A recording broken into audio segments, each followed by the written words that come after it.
से शादी कर सकता है, अब औरत औरत से शादी कर सकती है।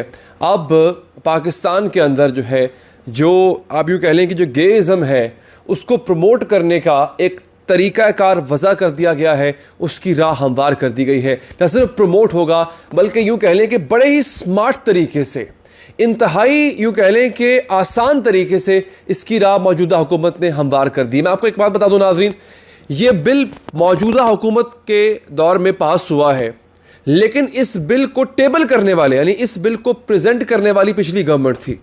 तो दोनों कसूरवार हैं। जो कुछ हुआ है इसमें कसूर दोनों गवर्नमेंट्स का है, क्योंकि इससे पिछली गवर्नमेंट थी और जो मौजूदा गवर्नमेंट है। नाजरीन, ये बिल कहता क्या है? बज़ाहिर ये जो बिल है नाजरीन, ये ट्रांसजेंडर कम्युनिटी के लिए, ख्वाजा सरा कम्युनिटी के लिए ही डिफ़ाइन किया गया है। लेकिन इसमें एक बात बड़ी अहम है, जो ये कि क्या ख्वाजा सरा कम्युनिटी के हक़ में पास किया गया बिल जो गेज़ हैं, हम जिन्स परस्त हैं, उनके हक़ में कैसे इस्तेमाल हो सकता है, वो इसको अपने हक़ में कैसे इस्तेमाल कर सकते हैं। मेरे सामने इस वक्त इस बिल की, जो कि मेरे सामने पड़ा हुआ है, पास हो गया है, उसकी कॉपी पड़ी हुई है नाजरीन। अब मैं आपको उसकी कुछ ऐसी चीज़ें बताने जा रहा हूँ, आप हैरान हो जाएंगे कि क्या वाकई ही पाकिस्तान जैसे मुल्क में, जहाँ पे एक इस्लामी माशरा है, मतलब मगरिब में भी अभी कई ममालिक मगरिब के ऐसे हैं कि जहाँ पे गेइज़म को या हम जिन्स परस्ती को लीगल कवर नहीं हासिल, वहाँ पे अभी भी लीगलाइज नहीं है। लेकिन क्या पाकिस्तान में ये लीगलाइज हो चुका हुआ है? आइए जानते हैं, डिस्कवर करते हैं। मगर उससे पहले रिक्वेस्ट आपसे ये है कि ऐसी वीडियोस मैं और मेरी टीम बड़ी मेहनत से बनाती है, रिसर्च करके। अगर आप वीडियो को लाइक करेंगे तो इससे हमारी हौसला अफजाई होगी। नाज़रीन, ये एक पूरा इसका एक अच्छा खासा एक लंबा बिल है जो कि मैं पूरा नहीं पढ़ रहा हूँ। उसमें बताया जनाब कि क्या होता है, नादरा क्या होता है, नादरा के पास कैसे जाके आप जो है वो नादरा को कैसे बता सकते। नादरा से मुराद आपका जो जहाँ से आपका आईडी कार्ड बनता है, क्योंकि इस बिल के मुताबिक एक ख्वाजा सरा को शनाख्त दी गई है।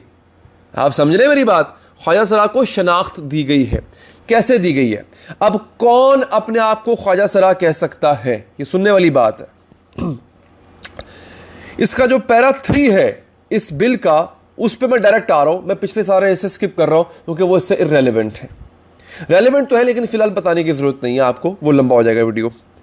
Recognition of identity of transgender person, यानी कोई शख्स ख्वाजा सरा है, इसका पता कैसे चलेगा? ठीक है, कैसे तयन करेंगे एक शख्स का कि ये खास शख्स जो है वो ख्वाजा सरा है? इसका नंबर 1 पैरा कहता है, a transgender person shall have a right to be recognised as per his or her self perceived gender identity as such in accordance with the previous provisions of this act.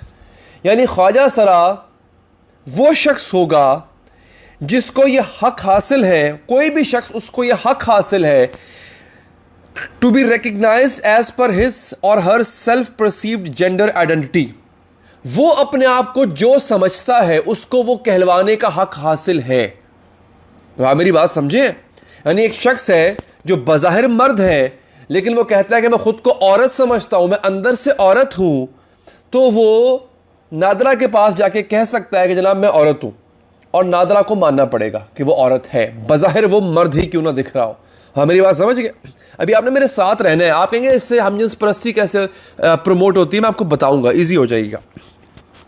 A person recognized as transgender under subsection 1 shall have a right to get himself or herself registered as per self-perceived gender identity with all government departments including but not limited to NADRA.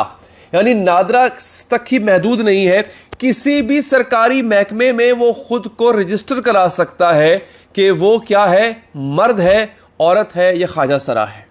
जो उसको लगता है, जो उसकी ज़ाहिरी हालत है वो नहीं, या अगर उसका मेडिकल टेस्ट अंदर से करवाया जाता है या फिर कुछ ऐसे बॉडी पार्ट्स होते हैं अगर उनको उनका मुआयना किया जाता है, नहीं, उसको जो लगता है खुद को वो लिखवा सकता है उन सरकारी दफातर में, इंक्लूडिंग नादरा।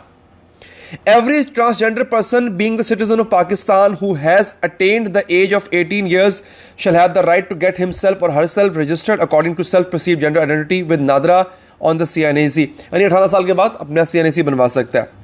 अच्छा, अब अगली चीज़ भी रेलिवेंट है, उसकी ज़रूरत नहीं है। अब मैं आपको अगले मुद्दे पे लेके आता हूँ, ये बताने के लिए कि जनाब इससे हम जिन्स परस्ती कैसे प्रमोट होती है। नाजरीन, पाकिस्तान में हम जिन्स परस्त लोग शादी नहीं कर सकते, उनके निकाह का कोई सिस्टम नहीं है। औरत मर्द के साथ शादी कर सकती है, मर्द औरत के साथ शादी कर सकता है, मर्द मर्द के साथ नहीं कर सकता अकॉर्डिंग टू आवर लॉ, और औरत औरत के साथ नहीं कर सकती, ये कानून है, ठीक है। लेकिन अब हम जिन्स परस्तों ने शादी तो करनी है, पूरी दुनिया में हो रही हैं शादियां, यहां पे उसको कैसे मुमकिन बनाया जाए? तो इंतहाई शातराना तरीके से एक ऐसी चाल चली गई जिसका शायद किसी को पता। अब हुआ क्या है, ह्यूमन राइट्स की जो ऑर्गेनाइजेशंस हैं वो तो बल्ले बल्ले कर रही है कि जनाब क्या बात है, ट्रांसजेंडर कम्युनिटी को, ख्वाजा सरा कम्युनिटी को उसके राइट्स मिल गए, अपने हकूक मिल गए, मैं उनके हकूक का सबसे बड़ा दाई हूं, उनके साथ बड़ा जुल्म होता है। उसकी आड़ में हमजिन्स परस्ती हो रही है। कैसे? अब हर शख्स को इस बात का हक दे दिया कि उसको जो लगता है वो नादरा में जाके बता के कि मैं औरत हूं, बज़ाहिर वो मर्द हो, वो कह सकता है मैं औरत हूं, तो नादरा को उसके आईडी कार्ड पे लिखना पड़ेगा जिन्स औरत, और अगर औरत कहती है मैं मर्द हूं तो उसको लिखना पड़ेगा जिन्स मर्द। अब निकाह किन लोगों का होता है? मर्द और औरत का। अब फर्ज कीजिए दो मर्द आपस में शादी करना चाहते हैं, उनमें से एक मर्द नादरा में जाके कह देता है जनाब मुझे लगता है कि मैं औरत हूं अंदर से, तो वो उसको औरत लिख देंगे। मौलवी साहब के पास जाएंगे, 2 आईडी कार्ड, निकाह फॉर्म के अंदर कॉपियां लगेंगी 2 शनाख्ती कार्डों की, बंदा तो भूखड़ ओढ़ के बैठ जाएगा। बात समझ आई आपको? हमारे यहां तो औरतें हामी नहीं करती, जवाब वो तो सर हिला देती है, मौलवी साहब कहते हैं अच्छा ठीक है जनाब कबूल हो गया। समझ रहे हैं आप? तो होगा क्या कि मौलवी साहब के पास और निकाह के फॉर्म पे 2 लगेंगे, एक होगा आईडी कार्ड मर्द का, एक होगा औरत का, निकाह हो जाएगा, नादरा भी कबूल करेगा, आपका हर कानून, दुनिया का पाकिस्तान का हर कानून उस निकाह को कबूल कर लेगा। अब वो होंगे दोनों मर्द या होंगी दोनों औरतें, लेकिन चूंकि उन्होंने नादरा में बता के खुद को औरत ने मर्द और मर्द को खुद को औरत साबित कर दिया होगा, क्योंकि आपने उनको ये हक दे दिया है कि बगैर कोई मेडिकल टेस्ट कराए, बगैर अपनी जांच पड़ताल करवाए, आपको जो लगता है आप जो हैं आप वो खुद को लिखवा सकते हैं हुकूमत के किसी भी डिपार्टमेंट में बशमूल नादरा। ये मैंने आपको देखिए दोबारा पढ़ देता हूं, अगर यकीन नहीं आ रहा आपको मैं दोबारा पढ़ता हूं। A transgender person shall have a right to be recognised. एक ख्वाजा सरा को ये हक हासिल होगा कि वो पहचाना जाए as per his or her self perceived gender identity. यानी बेसिकली है ख्वाजा सराओं के लिए, लेकिन एक आम मर्द उठ के जाएगा और कहेगा जनाब मैं ख्वाजा सरा हूं, मुझे अंदर से औरत महसूस होती है तो मैं औरत लिख दो मुझे। ये औरत कहेगी मैं ख्वाजा सरा हूं, मुझे अंदर से मर्द महसूस होता है तो मुझे मर्द लिख दो, उसको मर्द लिख दिया जाएगा। बज़ाहिर ये ख्वाजा सराओं के लिए, लेकिन क्या कहा गया कि उसको हक हासिल होगा कि उसको जो लगता है कि वो जो है वो उस नाम से पुकारा जाए। उससे क्या होगा? उससे आपके मुल्क में हम जिन्स परस्ती